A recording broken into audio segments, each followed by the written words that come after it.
అమ్ముల సుమలత అమ్మ జనగామ సుమలత కొంచెం ఇది రైతు సంబంధించి రేపు అనగా మనకు 6,000 జమ అవుతుంది. కంకణం కట్టుకొని స్థానికుడు కావాలి శాసనసభ్యుడని 4 సార్లు పోటీ చేసిన ఎన్నిసార్లు ఓడిపోయినా ఈసారైనా గెలిపించాలని మీరందరూ నా ఎంబడి గెలిపించారు.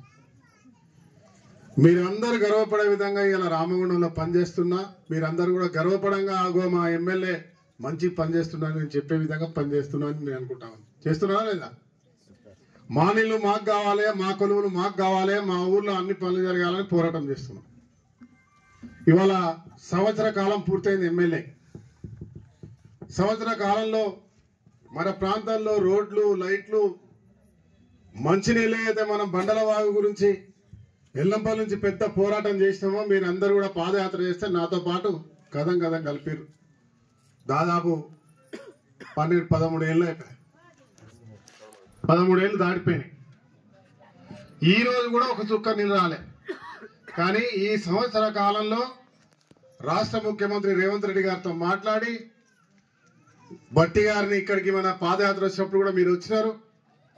శ్రీధర్ బాబు గారితో అందరితో మాట్లాడి దాని అంచనాలు పెద్ద ఎత్తున పెరిగితే దానికి కావాల్సిన నిధులు ఏర్పాటు చేసి యుద్ధ ప్రతిపాదన నడిపిస్తున్న వచ్చే వారం 10 రోజులలో ఆ బండలవాగు నీళ్ళ ప్రారంభం చేస్తామని చెప్పి గర్వంగా చెప్తా ఉన్నా.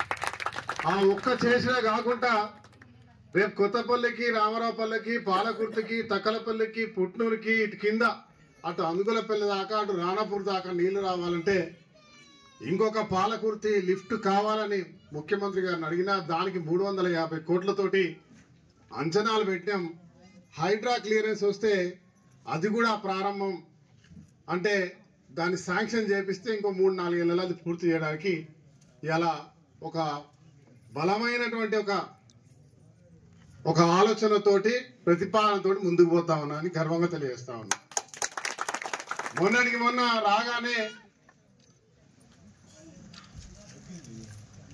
REGS కింద రోడ్లు, DMFT తోటి రోడ్లు మొన్న 15 కోట్లతోటి ఈ 2 మండలాలకు కలిపి రోడ్లు వేసినా. మళ్ళా ఇవాళ ఈరోజే మంత్రి సీతక్క గారితో మాట్లాడిన ఇంకొక 25 కోట్లతో ఈ ప్రాంతంలో ఇస్తే 2 మండలాల్లో 20 సంవత్సరాలకు మళ్ళా రోడ్డు కడగకుండా ఇలా పూర్తి రోడ్లు వేయడానికి కూడా అవకాశం ఉంటుంది. అంటే ఆమె ఎంబటే 25 కోట్లు నేను ఇస్తున్నా తమ్మి అని చెప్పి ఫోన్ చేసి ఇది ఇప్పటి వరకు మీ శాసనసభ్యుడు గర్వంగా చెప్పుకునేట్టు పనిచేసింది. ఇవన్నీ అయితే ఆ రోజు మీరు పంటలు తడిచిపోయినప్పుడు కోతలు కోస్తా ఉంటే 10-14 కిలోలు పండించిన పంటలు కోస్తా ఉంటే రైస్ మిల్లుల దగ్గర పోయి గంటలు నిలబడి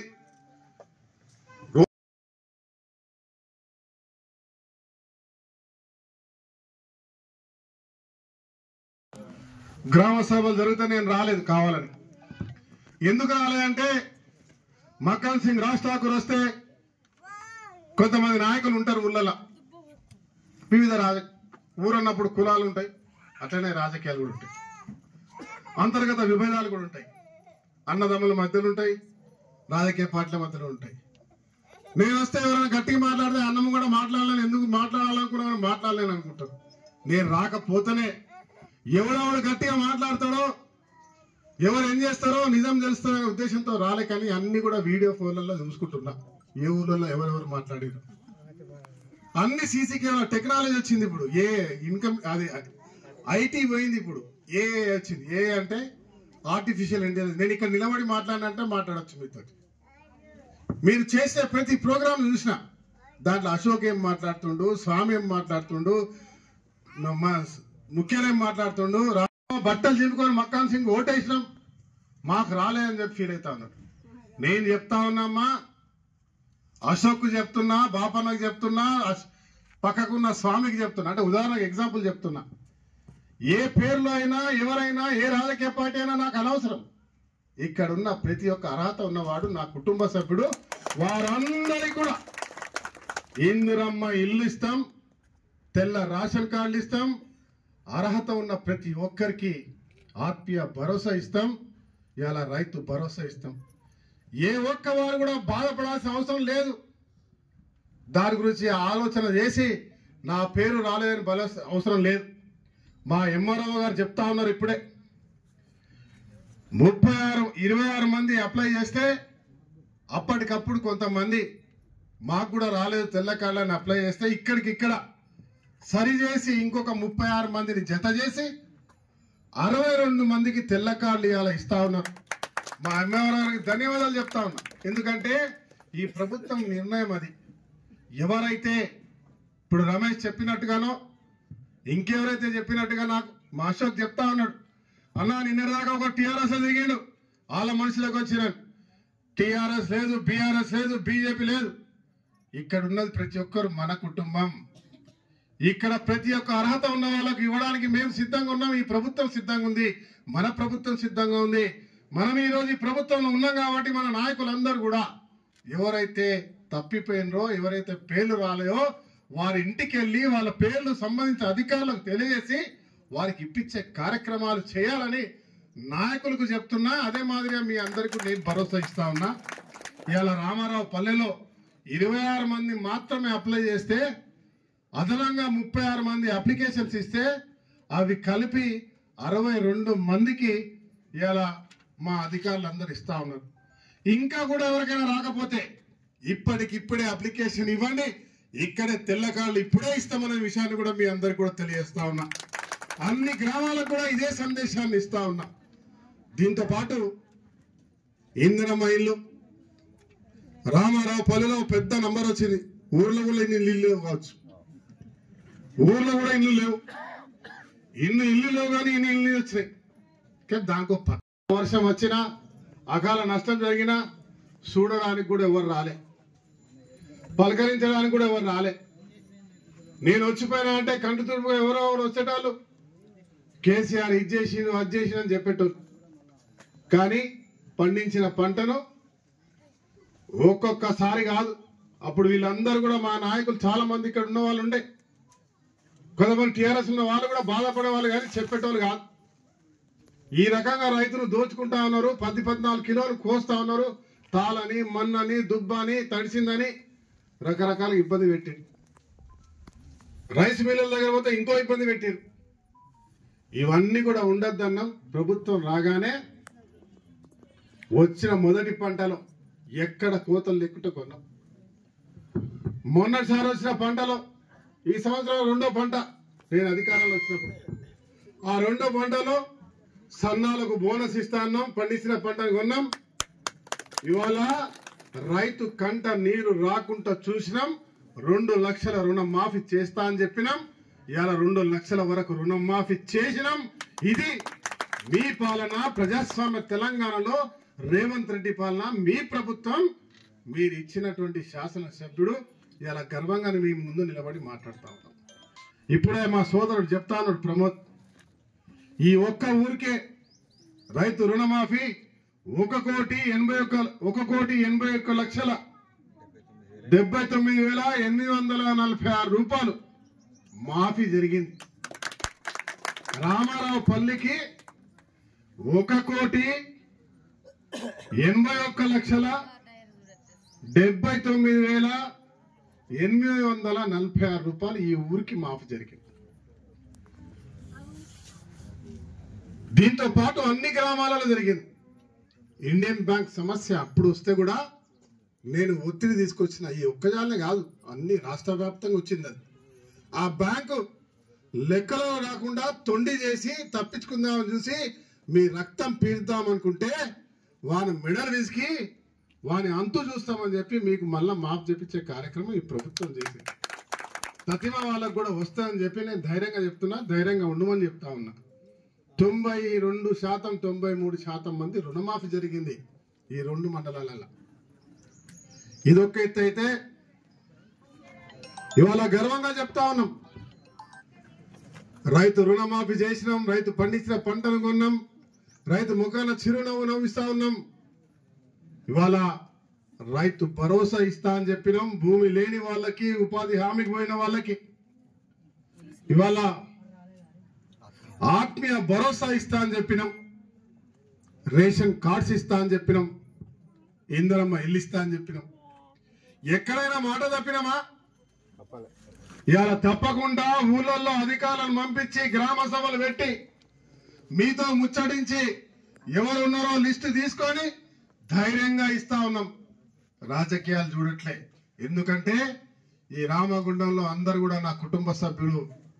పేదవాడు ఉన్నతమైన ఉన్నవాడు ఎవరైనా సరే మా కుటుంబ సభ్యులు. ప్రభుత్వ పక్షాన వచ్చే ప్రతి ఒక్క సంక్షేమం అర్హత ఉన్న ప్రతి ఒక్కరికి అందాలి. అదే మాదిరిగా ఈ రాష్ట్రంలో రేవంత్ రెడ్డి గారి ఆలోచన ప్రతి ఒక్క అర్హులకు అందాలని.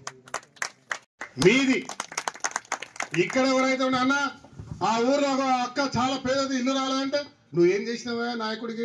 నువ్వు పేరు రాయించాలి, నీ బాధ్యత అది. నేను చెప్తా ఉన్నా, ఇది మా వాళ్ళకి చెప్తున్నా, ఇంకేదైనా రాజకీయ పార్టీ ఉన్న వాళ్ళకు కూడా చెప్తున్నా. అరవడం లొల్లి పెట్టడం కంటే ముఖ్యం రాతపూర్వకంగా వీళ్ళు పేదవాళ్ళు, వీళ్ళు అర్హులు, వీళ్ళకి ఏంటి అని చెప్పండి, లేదా స్వయంగా నా దృష్టికి తీసుకురండి. ఇవాళ ఇందిరమ్మ ఇల్లు ఇచ్చేటప్పుడు నేనే వాడల్లోకి వస్తా, నేనే స్వయంగా చూస్తా. ఈ అమ్మ ఇల్లు ఉందా, పూరి గుడిసుందా, రేకులు వేసుకుందా, ఇల్లు లేకుండా కిరాయికి కూడా కట్టలేని పరిస్థితులు ఉందా, ఉంటే తప్పకుండా వాళ్ళకి కట్టిస్తా. ఇవాళ జయారంలో 2 ఇల్లు చూసిన నేను. ఆ ఊరికి పోయినప్పుడు అలా చెప్తా ఉన్నా, ఇద్దరు రోడ్డు మీద గుడిసెలు ఉంటాయి, వాళ్ళ పేర్లే రాలేదట. దాని తప్పేవరిది? రమేష్దే.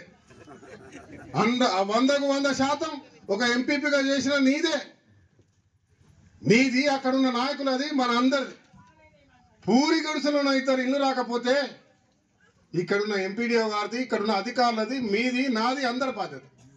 తప్పకుండా జయారం వెళ్ళి ఆ 2 ఇళ్ళ పేర్లు రాసి వాళ్ళందరికీ ఖచ్చితంగా ఇల్లు వచ్చేటట్టు చేయండి అని నేను ఎంఆర్ఓ గారిని, ఎంపీడీఓ గారిని అభ్యర్థిస్తున్నా. అలాంటి వారిని గుర్తించి ఇచ్చే బాధ్యత కూడా నాది అనే విషయాన్ని మీ అందరికి తెలియజేస్తా ఉన్నా. ఈరోజు దాదాపుగా ఒక నిమిషం, ఇవాళ లబ్ధిదారులందరూ కూడా రైతు భరోసా కింద ఈ గ్రామానికి 46,73,670 రూపాయలు 285 మందికి ఇస్తా ఉన్నాం. ఇందిరమ్మ ఆత్మీయ భరోసా 41 మందికి 4,92,000 రూపాయలు కేవలం రామారావు పల్లికే ఇస్తా ఉన్నాం. రేషన్ కార్డు చెప్పిన 62 అని, ఇందిరమ్మ ఇల్లు 262 అయినాయి. ఈ ఊర్లో కూడా లేవు ఈ నీళ్లు. మరి దీనిలో కరెక్ట్ గా పరిశీలించి అర్హత ఉన్న వాళ్ళకి దాదాపు దీని విలువ సుమారుగా 13.5 కోట్లు, 13,10,00,000 ఉంది అందాజా. అన్ని పథకాలు కలిపి అన్ని పథకాలు దాదాపు 13 కోట్ల రూపాయలు ఈ ఒక్క ఊరికే వచ్చే కార్యక్రమానికి ఉన్నాయి. నేనేమంటున్నా, 262 కూడా నిజంగా అర్హత కలిగిన వాళ్ళు ఉంటే ఆ 262 ఇల్లు ఇవ్వడానికి కూడా సిద్ధమే. కానీ దాంట్లో పూర్తిగా లేని వారికి ముందు ఇంకోసారిగా ఇవ్వడం జరుగుతున్న విషయాన్ని తెలియజేస్తూ, మరొకసారి యావత్ రామగుండంలో ఉన్నటువంటి నియోజకవర్గ ప్రజలకి, అన్ని గ్రామాల ప్రజలకి ఈరోజు రైతు ముఖాన చిరునవ్వు, చదువుకున్న యువకులకు ఉద్యోగ అవకాశాలు, ఇచ్చిన 6 గ్యారంటీలను మీరు రేవంత్ రెడ్డి గారు చెప్తే విన్నారు. 200 యూనిట్ల కరెంట్ ఉచితం, 500కే గ్యాస్, ఆర్టీసీలో మహిళలు ఉచితం, ఆరోగ్యశ్రీ 10 లక్షలు, ఇందిరమ్మ ఇల్లు, రైతు రుణమాఫీ, రైతు భరోసా, తెల్ల కార్డులు 10 సంవత్సరాల నుంచి, అదే ఆత్మీయ భరోసా. ఇవన్నీ కూడా పోయిన ప్రభుత్వం అయితే తెల్ల కార్డులు అని ప్రతి సంవత్సరం అంటే 10 సంవత్సరాలు అప్లై చేసుకుంటూ ఉన్నారు తప్ప